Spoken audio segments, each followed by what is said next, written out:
Business. Check-up santé, au cœur de l'innovation santé.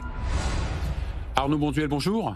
Et bienvenue dans Check-up Santé. Merci. Vous êtes passé par, vous êtes passé par Dauphine, par l'ENA, et vous êtes secrétaire général du groupe Présence. Présence S-A-N-S-E, attention. Très important. Alors, je vous invite justement parce que c'était la 6e édition des rencontres santé et travail. Alors, définissez-nous un petit peu ces rencontres. Bien sûr. Et leur mission. Bien sûr. Alors, les rencontres santé-travail, c'était la 6e édition pour le réseau Présence, sous un thème particulier cette année, que sont les progrès de la prévention. En un petit mot, pour vous expliquer les rencontres santé-travail, il faut que je puisse vous présenter aussi le réseau Présence. On va le faire juste après, oui, on va le faire juste après. Voilà, exactement. Mais simplement en un petit mot, c'est cette rencontre, ces rencontres dans toute la France. Pourquoi est-ce qu'elles sont importantes ? Parce que ce sont les services de santé au travail inter-entreprises, les SPSTI, qui les ont portés, qui les ont organisés partout en France, à travers plus d'une centaine d'événements, dans toutes les régions de France, dans une très grande diversité, sous ce thème chapeau sur les progrès de la prévention. D'accord. La santé en entreprise, c'est presque une nouvelle spécialité médicale. C'est un enjeu de société. C'est un enjeu de société et les services de santé au travail inter-entreprise, les SPSTI, répondent à cet enjeu de société, à ces enjeux de société, tout à fait. Alors, donc, vous êtes presque une fédération, c'est quoi ? C'est pas un syndicat du tout, c'est un réseau qui représente quelques centaines de milliers d'entreprises, d'employeurs. Alors, en un petit mot, le réseau Présence représente et facilite la mission des SPSTI. Qui sont SPSTI, ça veut dire de santé, les services de prévention et de santé au travail inter-entreprise.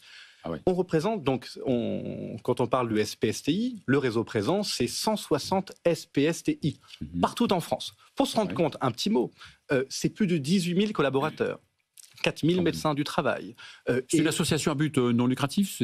Alors, ce sont des associations en loi de 1901. D'accord. Et ces SPSTI sont organisées désormais autour d'équipes pluridisciplinaires, c'est-à-dire, bien sûr, des médecins du travail.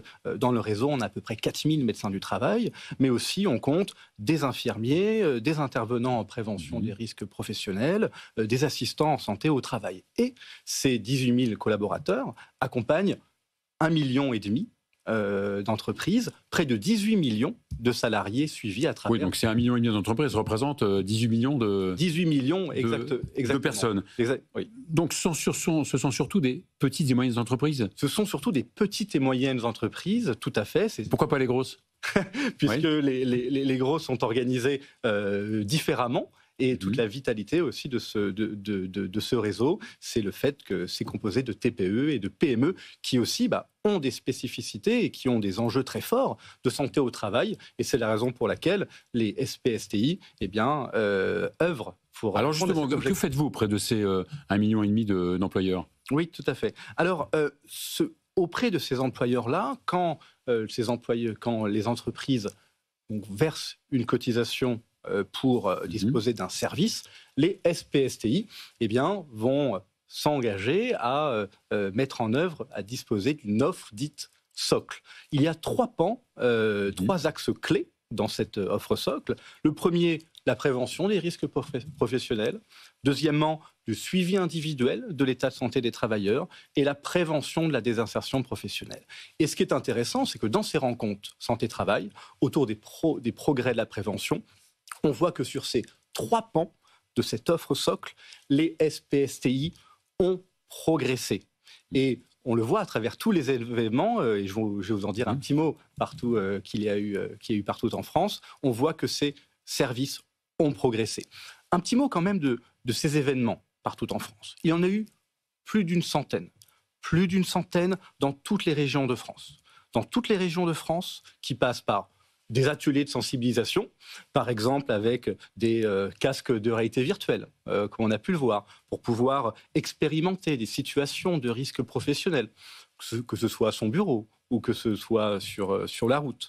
Des visites d'entreprise, notamment d'usines, des défis sportifs connectés.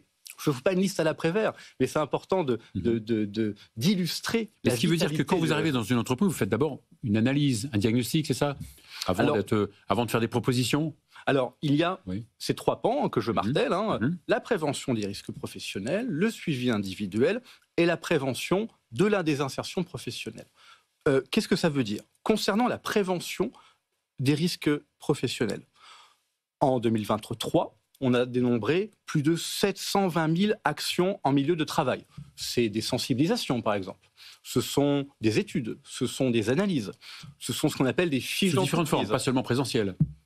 Alors, ça prend plusieurs formes, mais la fiche d'entreprise, par exemple, elle recense des risques professionnels et les recommandations faites par le SPSTI. Et ça, entre 2022 et 2023, ce sont les chiffres de la Direction générale du travail, il y en a eu plus de 18%. Autre illustration concernant le suivi individuel. Près de 9,7 millions de visites en 2023. Visites d'embauche, qu'on connaît beaucoup, mais il existe d'autres types de visites, périodiques, de reprise, de pré-reprise, à la demande. On a eu plus 7% de visites, dont plus de 19% réalisées par les infirmiers. Et puisqu'on parle de cette offre socle et de ces 3 pans, je vous ai parlé de prévention de désinsertion professionnelle. Il y a plus de 150 cellules dites PDP, prévention de la désinsertion professionnelle, qui existent. Ça veut dire près de 170 000 personnes salariées accompagnées dans le cadre de la PDP. Oui, c'est un vrai sujet, cette désinsertion professionnelle, un vrai sujet. C'est un vrai sujet, tout à fait. Et ces 150 cellules PDP y répondent chaque jour, qui sont composées de médecins du travail, d'infirmiers, d'ergonomes, de psychologues du travail. Et tous ces sujets-là, on les a vus pendant cette formidable semaine des rencontres santé-travail, et embrassant des thématiques très diverses, que ce soit les troubles musculo-squelettiques, la santé des dirigeants, la santé mentale, bien évidemment. Très important, la santé des dirigeants, oui. La santé des dirigeants, tout à fait, très important, et qui est un sujet donc, qui est au cœur des préoccupations des SPSTI désormais. Les risques psychosociaux, bien entendu. Et je vous parlais de troubles musculo-squelettiques, de gestes et de postures, pour illustrer à quel point cette action des SPSTI est concrète. Je vous raconter une petite histoire. En venant dans vos locaux, on m'a justement apporté plus qu'une anecdote, mais c'est-à-dire une innovation d'un service de santé au travail interentreprise. Une entreprise a une problématique. Elle travaille, une entreprise dans la Manche, elle travaille dans le transport de denrées agroalimentaires. Oui. Donc vous avez des manutentionnaires. Rapidement, parce que c'est la fin. Oui. Oui, qui toute la journée portent des palettes qui font parfois 2 mètres de haut. Le bon réflexe qu'a eu cette entreprise, c'est de se tourner vers son service de santé en prévention interentreprise et ensemble, avec les salariés et les SPSTI, ils ont co-construit une solution qui est une palette qui monte et qui descend au fur et à mesure. Et ça, c'est un gain très important. Alors, pour les entreprises. En quelques secondes, c'est SPSTI, donc elles répondent à des obligations réglementaires? Elles répondent tout à fait à des obligations réglementaires, mais néanmoins, elles vont aussi au-delà. Et il ne faut pas voir la santé au travail seulement comme une obligation réglementaire. C'est une chance pour les entreprises, c'est une chance pour les salariés. Merci beaucoup Arnaud Mauduel. C'est la fin de cette émission. On se retrouve la semaine prochaine. BFM Business,